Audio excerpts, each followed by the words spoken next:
من صحبت کرده بودم برای زنهایی که شوهراشان ناپسندی میکنند. حضرت سلیمان علیه السلام از جمله پیغمبران بودند که غیر از لهجه انسانی لهجه پرنده ها و حیوانات را خدا به او تعلیم داده بود. سگ چی میگوید او میدانست، عکاسش گاو و عصر میکنه چی میگوید او میدانست. مرغم خدا این قرآن رو برای ما میگوید، این افسانه نیست که این انکار کنه کافر میشه. حضرت سلیمان زبان مرغا را میدانست، زبان حیوان ها را میدانست. یک شخص رنگی اسمت الله ما باره آدمی مهنتی خوب بود، کارگر بود، پیش حضرت سلیمان را گفت پیغمبر خدا من شاگرد شما شوم و من همین زبان پرنده ها و سگا را یاد که حیوانا را یاد که دعا کنی من همین را یاد گیرم. نه گاو چی میگه، خوب سگ چی میگه من یاد گیرم. آخی حضرت خندید گفتن این برای چی، تو چی در کار است؟ گفتن آخی چی ضرورت داره اونها رو یاد؟ اگر ضرورت میداد خداوند خودش تعلیم میداد، بیامون درد سر برای خود ایجاد نکرد. نه حضرت اگر همین من یاد که من بسیار میخوام یاد گیرم. حضرت به شرط یاد میتیم که هیچ کس قائل نمیشی. اگر به کسی گفتی دام که همون لازم میموری. نه حضرت گو هیچ کده گم نمیزنم، شما من یاد که من به هیچ کس نمیگم. حکایه میگن تفسیر روح البیان دارم. خوب حضرت میگه یه روز دو روز آمد رفت یادش داده خوی مرغ چی هست، جگه چی سگ چی هست همشه گفت جان دعاش داد یاد گرفت. این آدم میگه در خانهش یک برزگاه داشته، یک خر اولاغ، یک خر، یک سگ داشت، یک خروس 10 تا ماتکیان هم داشت. آدم کم بغل میانه سال بود. هر سحر جفت میرفت و بیگاهی میآمد باز برزگاهش خرچ علف میکرد.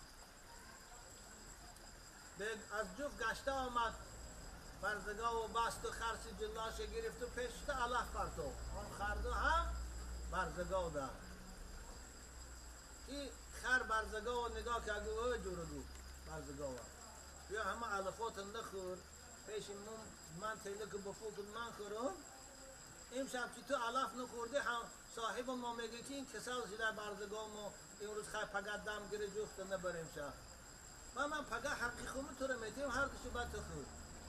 و دیگر خیر گاو صحبت کنم میگم این کس پیشتره نه این روز میدانید که حضرت سلیمان خندید، بلند خنده کرد، سادگی گاو و داناگی خرده.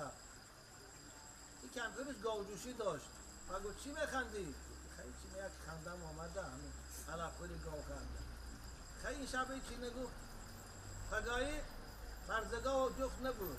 اون در اینجا با رفتگاه آمد با علف تیده برزگاه خره گفت که جوره کن و وعدت وفات کن.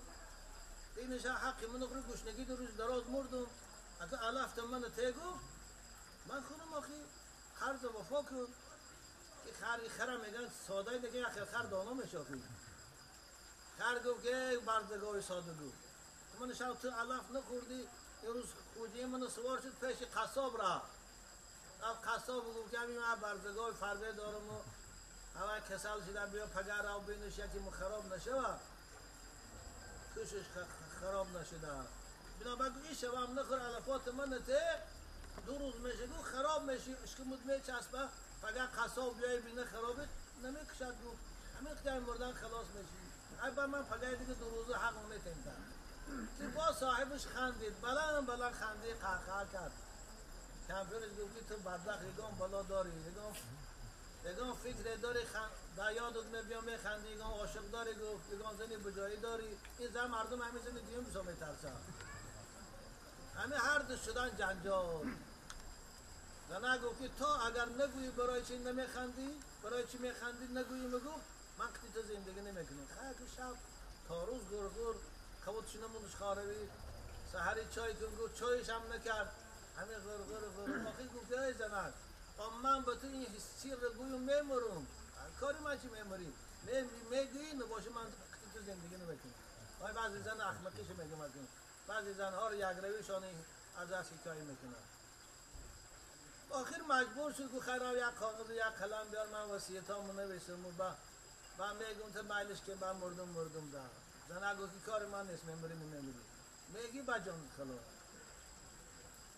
دستخان پیش یه بریده قاق آوردن نون قوم میخوره همه دخانه دان زنک جنجال کنه نون میخوره دان نمیخوره پیش یه بریده نون آورد کاغذ دفتر کاوی رفت قلم کاوی صد در پایان کراوات شتگی بودم خیلی و پیش صد دم نون پرتو قرشم اگه گوز میبرون شرفای نون کنی من گو هم صد خورد پیش صد در پرتو نون صد نو بینی پاش گرفته بگی خروز نمید آمد نونش کدی نون گرفت برا صد فیروز گه اوی گجوره کجا میبینی حقی منه آخی خودی منه داده خلاص گفت که ای برادر گرگر نکن گفت آتی یاد مکتب کن منه خودی این وصیت چه نویسی سره گفت یعنی کاغذ دفتر میبره کاغذ قلم بعد این نوشتن البته این میماره گفت حضرت سلیمان گفتی گیشن این که مور سرتخته میکنه یعنی قومای ما بعضی سرتخته میکنن گفت در اسلام ممکن نباشه سرتخته میکنن گفت روزویش کم بود استقانم قیمه خریدی دیگه سیر میکنید اما ما رو میبرن گفت قطعی مرغا در چیز محکم میکنن چدای آقل در تا جنازه گذاشتی گوش میکنی میمرین گفت من خرم قطعی عروسان و سگو که چون میمره گفت خوجه ایمان و خروز گفت چه خبر داری؟ این زنش مجبور داره که همین سیری خنده تگو اگر نگویی من برآمده میرم این بیچاره میگه گویا اگر حضرت سلیمان گفت میمیری باید مرا نیم زیخ شده بنابر نمیبینی سرش عشه و سکوت نه سر بالا میکنه نه چی بخ کروز گفت که الان همه خیل مرد گو مردنش خوبه همین مردی که همین زنش ترس و زنش در بالاش خوجه این باش گو مردنش خوبه نمیبینی گو من 10 تا زن دارم 10 مرتیان داشته باید همین یاد دانه یا اون کت میکنه همش پیشم میبیان سراشم خم فارم میتیمشون نه فارم با خودم میخورم میگم تاش بیادی که دسترش به همین نول میزنم زمین تو پاک میشه گو یک تاش غیرت نمیکنه به من نگاه کنه این خوجه اینی ما گوهم یک کم زن داره من زنش اینقدر بالا ده گرفتارش کرده آخی نمیشه که یک کمچین گیره 3-4 تا زنش ترسه دیگه نمیپرسه